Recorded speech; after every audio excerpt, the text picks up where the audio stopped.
We're here in Washington, D.C. on Capitol Hill. Yesterday it was 71 degrees. That is a new record for the area for December 3rd. It's going to be 70 degrees or something like that again today. So it's really hot here in D.C., unseasonably hot, and it's also heating up on Capitol Hill when it comes to the fiscal cliff debate. What we're here to hear about is a different sort of cliff. We've got Rep. Ed Markey. He's the ranking member of the Natural Resources Committee and author of the Waxman-Markey bill on climate change. He's going to talk about the climate cliff, that if we go off, it's not really clear how we ever get back up.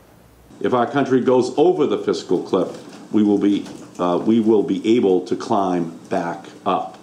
But if our planet goes over the climate cliff, we will plunge into an abyss of impacts that we cannot reverse. I do believe that what happened with the Super Sandy has changed the political dynamic. If you're a Republican above the Mason-Dixon line, it is no longer going to be possible for you to start making jokes about climate change.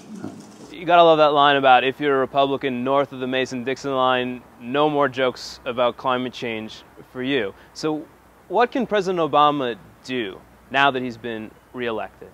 In this installment of Climate Desk Live, we're not just giving you Rep. Ed Markey, we also had an expert panel talking about many concrete things that can be achieved by the President, with the sign of his pen, executive orders, or by agencies of government like the EPA, without Congress necessarily even being willing to go along at all. The President doesn't necessarily need that if he wants to lead. He, of course, makes appointments. He's the Commander-in-Chief and the CEO of 15 departments, 3 million civil employees, 1,300 agencies, and 2,600 programs. Much depends on how aggressive the President's willing to be.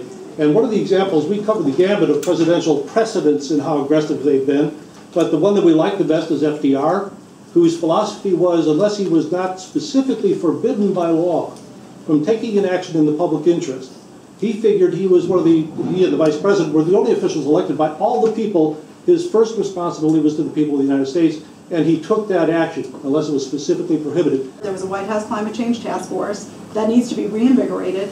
The agencies actually submitted plans to the White House Council on Environmental Quality this summer, back in June. We have not seen those come out yet. We would like the President to release those so that we can see a starting point. The administration, quite frankly, is out of practice talking about climate change, and its talking points are a little bit out of date. The science is very clear on the connection between Sandy and climate change.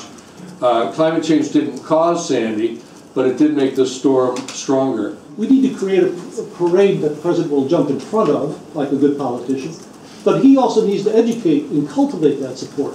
That's what leadership is. So what I think we heard is not only that President Obama needs to take the lead here, but people who care, activists, journalists, need to kind of take a step to give him the information, give him in some cases the lines leading to more up-to-date talking points so he can bring this case to the country. So I guess we'll see if that happens. In the meantime, please follow the Climate Desk on Twitter @ClimateDesk, and please tune in for the next Climate Desk Live.